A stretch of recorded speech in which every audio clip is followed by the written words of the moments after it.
ነብዩና መሐመድ አለይሂ ሰላቱ ወሰለም አንድን ልቤን የሚነካ ሐዲስ ይናገራሉ። ከሳቸው መላክ በፊት የነበረ ክስተት ነው።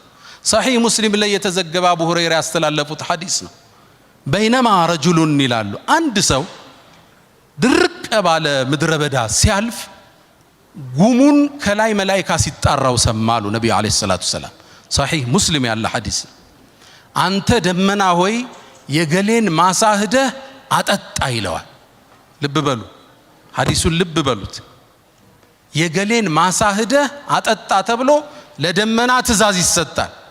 ከዛም እንዴት ደመና ይታዘዝለታል? ማን ነው ብዬ ደመናውን ተከተልኩት ይላል። ይሮጣል እሮጣለሁ፣ ይወርዳል እወርዳለሁ። ከዛ ይሄ ደመና ሄደና አካባቢው እኮ ደርቋል፣ ማሳዎች ወድመዋል። አንድ እርሻ ላይ ቆመችና ደመናው አፈሰሳል። ደመና የተላከለት ሰው ማለት ልባትሉ ይሄ ሰው ማን ነው አሉ። ደመና የታዘዘለት። ልክ በሩን ከፍቶ ሲወጣ አንድ ሰው አለ። እገሌ ወይ ስምህ ማን ነው አልኩት። ለምን ጠየቀኝ? ማወቅ ፈልጌ ነው።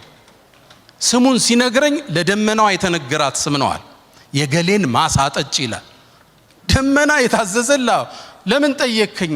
ደመና ሲታዘዝልህ አይቼ ነው። ምን ሰርተ ነው አልኩት።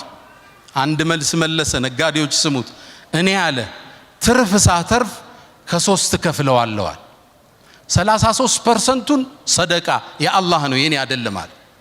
ሰደቃ ሰጠዋል። 33ቱን ለኔና ለቤተሰቦቼ ቤትም ገዛ መኪናም ገዛ። ሌላውን መልሼ ሪኢንቨስት አደርገዋለሁ፣ ወደ እርሻ ይመልሰዋል። ልባላችሁ ሼር ሆልደሩ ማን ነው? አሁን ከሱ ጋር 33% ሼር ያለው ማን ነው? ማን ነው? አላህን ሸር ከቷል። ልባላችሁ ወጣቶች